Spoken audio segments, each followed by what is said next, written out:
잠자리 성경 읽기 고린도전서 7장. 이제 여러분이 내게 보낸 편지에 사람이 결혼하지 않는 편이 더 낫다고 한 내용에 대해 말씀드리겠습니다. 음행이 성행하고 있으므로 남자마다 자기 아내를 두고 여자도 자기 남편을 두십시오. 남편은 아내에게 혼인의 의무를 다하고 아내도 남편에게 그렇게 하십시오. 아내가 자기 몸에 대한 권한을 행사하는 것이 아니라 남편이 하며 남편도 자기 몸에 대해 권한을 행사하는 것이 아니라 아내가 합니다. 남편과 아내는 서로 합의하여 기도에 전념하기 위해 얼마 동안 떨어져 있는 경우를 제외하고는 서로 떨어져 있지 마십시오. 잠시 떨어져 있는 경우라도 사탄이 여러분의 약함을 틈타 시험할지 모르니 그 후에는 다시 합치십시오. 이것은 내가 충고로 드리는 말씀이지 명령은 아닙니다. 나는 모든 사람이 나처럼 지내기를 바랍니다. 하지만 각 사람마다 하나님께 받은 은사가 달라서 어떤 사람은 이러하고 또 다른 사람은 저러합니다. 결혼하지 않은 사람들과 과부들에게 말합니다. 여러분들도 나처럼 결혼하지 않고 지내는 것이 여러분에게 좋습니다. 그러나 자신을 절제할 수 없거든 결혼하십시오. 욕정에 불타는 것보다 결혼하는 편이 낫습니다. 이제 이미 결혼한 사람들에게 명령합니다. 이것은 나의 명령이 아니라 주님의 명령입니다. 아내는 남편과 헤어지지 마십시오. 남편과 헤어지는 일이 있게 된다면 결혼하지 말고 그대로 혼자 지내든지 아니면 전 남편과 다시 합쳐야 합니다. 남편 역시 아내를 버려서는 안 됩니다. 그 외의 사람들에게 말합니다. 이것은 주님의 말씀이 아니라 내 생각입니다. 어떤 남자 신자에게 믿지 않는 아내가 있는데 그 아내가 남편과 함께 살고 싶어 하면 그 아내를 버려서는 안 됩니다. 어떤 여자 신자에게 믿지 않는 남편이 있는데 그 남편이 아내와 함께 살고 싶어 하면 그 남편을 버려서는 안 됩니다. 그것은 믿지 않는 남편이 아내를 통해 거룩해지고 믿지 않는 아내가 남편을 통해 거룩해지기 때문입니다. 그렇지 못하다면 여러분의 자녀도 깨끗하지 못할 것입니다. 하지만 여러분이 보시다시피 여러분의 자녀는 거룩합니다. 그렇지만 만일 믿지 않는 남편이 헤어지려 하면 그렇게 하도록 하십시오. 믿는 남자나 여자나 그런 상황에서는 상대방에게 얽매일 필요가 없습니다. 하나님께서는 우리를 평화롭게 살게 하려고 부르셨습니다. 아내된 사람이여, 그대가 남편을 구원할지 어떻게 알겠습니까? 남편된 사람이여, 그대가 아내를 구원할지 어떻게 알겠습니까? 각 사람은 주님께서 각 사람에게 나눠주신 대로 그리고 하나님께서 부르신 위치를 그대로 유지하며 살아가십시오. 이것은 내가 모든 교회에 세워준 원칙입니다. 부르심을 받았을 때 이미 할례를 받은 사람이 있다면 할례 받은 표시를 없애려 하지 마십시오. 그러나 부르심을 받았을 때 할례를 받지 않은 사람이 있다면 할례를 받으려 하지 마십시오. 할례를 받았느냐 받지 않았느냐 하는 것은 아무것도 아닙니다. 하나님의 계명들을 지키는 것이 중요합니다. 각 사람은 하나님께서 그를 부르셨을 때의 상태 그대로 살아가십시오. 노예였을 때 부름을 받았습니까? 그것 때문에 마음 상해하지 마십시오. 그러나 혹시 자유를 얻을 기회가 생기면 그 기회를 활용하십시오. 주님 안에서 부르심을 받았을 때에 노예인 사람은 주님께 속한 자유인입니다. 이와 마찬가지로 부르심을 받았을 때에 자유인인 사람은 그리스도의 노예입니다. 여러분은 값을 치르고 산 사람들입니다. 더 이상 사람들의 노예가 되지 마십시오.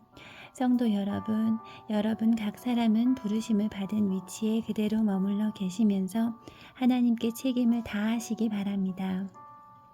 이제 여러분이 편지에 언급한 결혼하지 않은 처녀들에 관해 말하고자 합니다. 이 부분에 대해서는 특별히 주님으로부터 받은 명령이 없습니다. 하지만 나는 주님의 자비하심을 힘입어 믿을 만한 사람이 되어 의견을 제시하고자 합니다. 현재 겪고 있는 위기를 생각하면 결혼하지 않은 사람은 현재대로 지내는 것이 더 좋다고 생각합니다. 아내가 있는 사람이 있습니까? 아내와 헤어지려 하지 마십시오. 아내와 헤어졌습니까? 아내를 구하려고 하지 마십시오. 그러나 여러분이 결혼한다고 해도 죄를 짓는 것은 아닙니다. 처녀가 결혼한다고 해도 죄를 짓는 것은 아닙니다. 다만 결혼한 뒤에는 이 세상에서 겪는 환난을 맞이하게 될 것입니다. 나는 여러분을 아껴서 이런 말을 하였습니다. 성도 여러분, 내가 하고자 하는 말은 이렇습니다. 시간이 얼마 남지 않았습니다. 지금부터는 아내가 있는 사람들은 아내가 없는 사람처럼 사십시오. 우는 사람은 울지 않는 사람처럼, 기쁨에 넘친 사람은 기쁘지 않은 사람처럼, 물건을 사는 사람은 자기가 산 것을 가지고 있지 않은 사람처럼 사십시오. 세상 물건을 쓰는 사람은 그것들의 마음이 빼앗기지 않은 사람처럼 사십시오.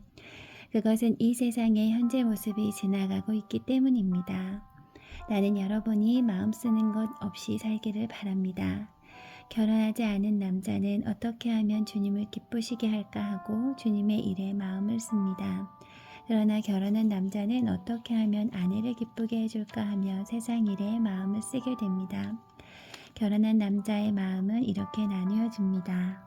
결혼하지 않은 여자나 처녀는 자기의 몸이나 영혼을 주님께 거룩하게 드리기 위해 주님의 일에 마음을 쓰지만 결혼한 여자는 어떻게 하면 남편을 기쁘게 할 수 있을까 생각하며 세상 일에 마음을 씁니다. 여러분 자신의 유익을 위해서 내가 이런 말을 하는 것이지 여러분을 속박하려고 하는 것은 아닙니다. 나는 여러분이 나뉘지 않은 마음으로 자신을 주님께 드려 바르게 생활하기를 바랄 뿐입니다.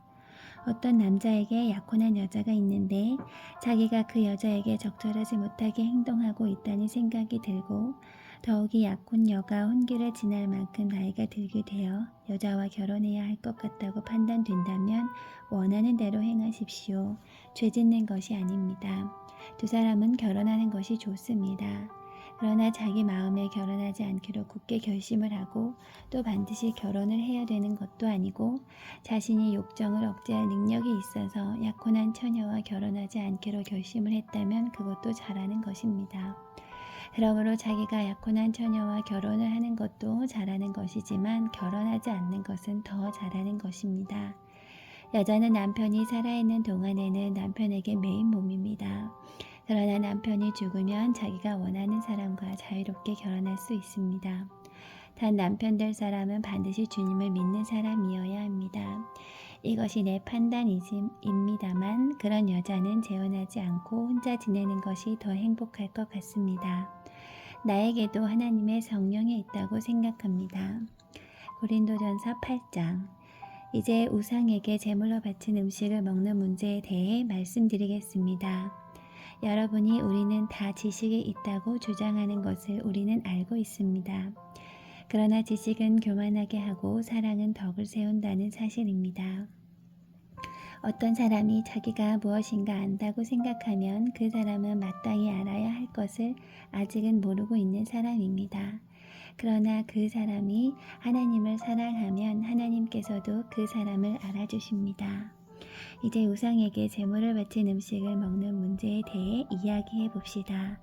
우리는 세상에서 우상이란 아무것도 아니며 하나님은 오직 한 분뿐이라는 사실을 알고 있습니다.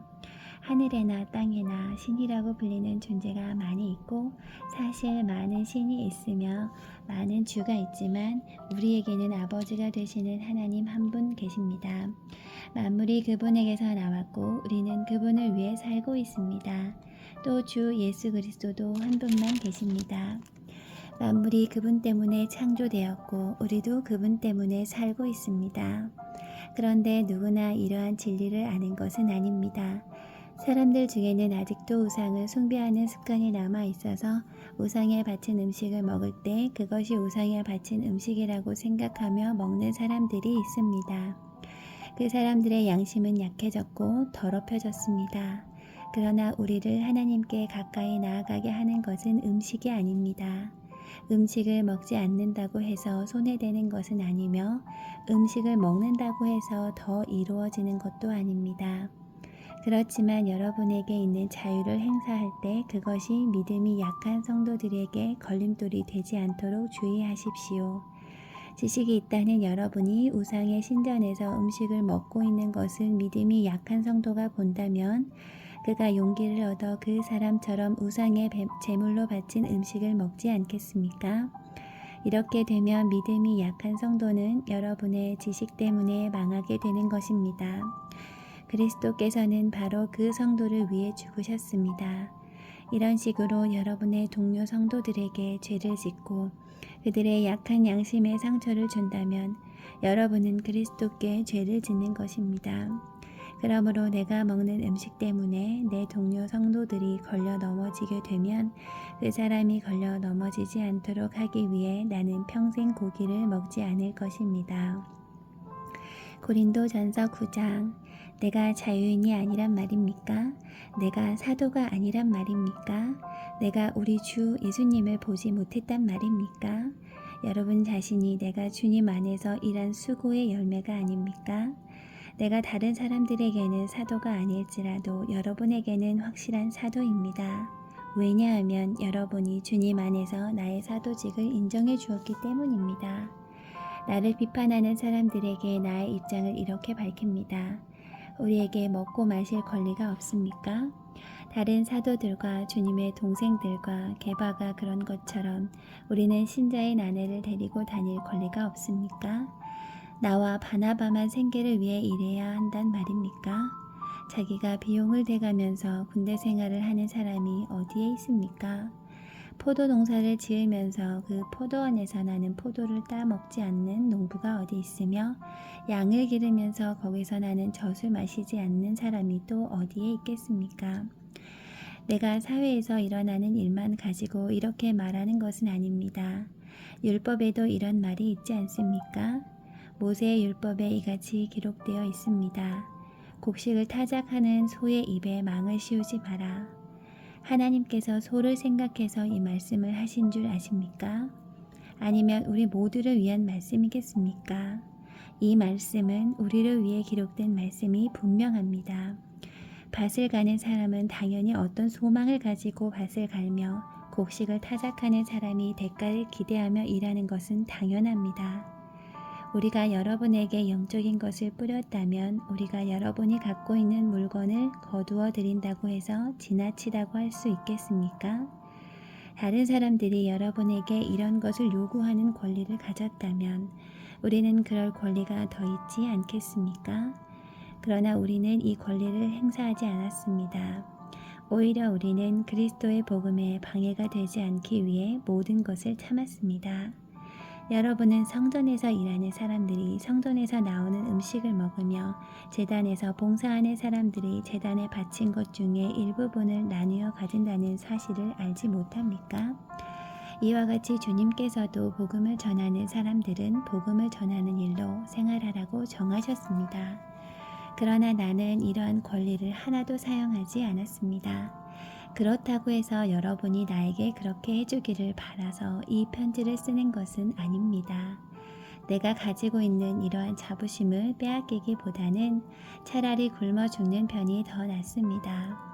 내가 복음을 전한다 해도 자랑할 것이 없는 것은 그것이 내가 당연히 해야 하는 일이기 때문입니다. 만일 내가 복음을 전하지 않는다면 나에게 화가 내릴 것입니다. 만일 내가 자원해서 복음을 전한다면 당연히 보수를 받을 것입니다. 그러나 자원해서 하는 일이 아니라면 이것은 내게 맡기신 직무를 다하는 것일 뿐입니다. 그러면 내가 받을 상이 무엇입니까? 바로 이것입니다. 내가 복음을 전할 때 아무 대가도 받지 않고 전하는 것과 복음을 전하면서 나의 권리를 사용하지 않는 것입니다. 나는 자유인이며 어느 누구에게도 매어 있지 않습니다. 그러나 나는 되도록 많은 사람을 얻기 위해 스스로 많은 사람의 종이 되었습니다. 유대인들에게는 유대인들을 얻고자 유대인처럼 되었습니다. 율법 아래에 있는 사람들을 대할 때는 비록 나 자신은 율법 아래에 있지 않지만 그들을 얻기 위해 율법 아래에 있는 사람처럼 되었습니다. 율법 없는 사람들에게는 비록 나 자신은 하나님의 율법을 떠난 사람이 아니라 그리스도의 율법 아래에 있는 사람이지만 율법 없는 사람들을 얻기 위해 율법 없는 사람처럼 되었습니다. 믿음이 약한 사람들에게는 약한 사람들을 얻기 위해서 약한 사람이 되었습니다. 내가 모든 사람들에게 그들과 같이 된 것은 아무쪼록 모든 방법을 다하여 그들 중에 몇 사람이라도 구원하기 위해서였습니다. 나는 복음이 주는 복에 참여하기 위해 복음을 전하는 일이라면 무슨 일이든 하고 있습니다. 경기장에서 경주자들이 다 달려가지만 상을 받는 사람은 한 명뿐인 것을 알지 못하십니까? 이와 같이 여러분도 상을 받을 수 있도록 달리십시오. 경기를 하려는 사람은 모든 면에서 자기 절제를 하는 법입니다. 그들은 썩어 없어질 면류관을 얻으려고 절제를 하지만 우리는 썩지 않은 면류관을 얻으려고 그렇게 합니다. 이처럼 나는 목표가 없는 사람처럼 달리지 않습니다. 나는 허공에다 주먹을 휘둘러대는 사람처럼 싸우지 않습니다. 나는 내 몸을 쳐서 굴복시킵니다. 내가 다른 사람들에게는 복음을 전했으나 정작 나 자신은 자격 미달이 될까 두렵습니다. 아멘.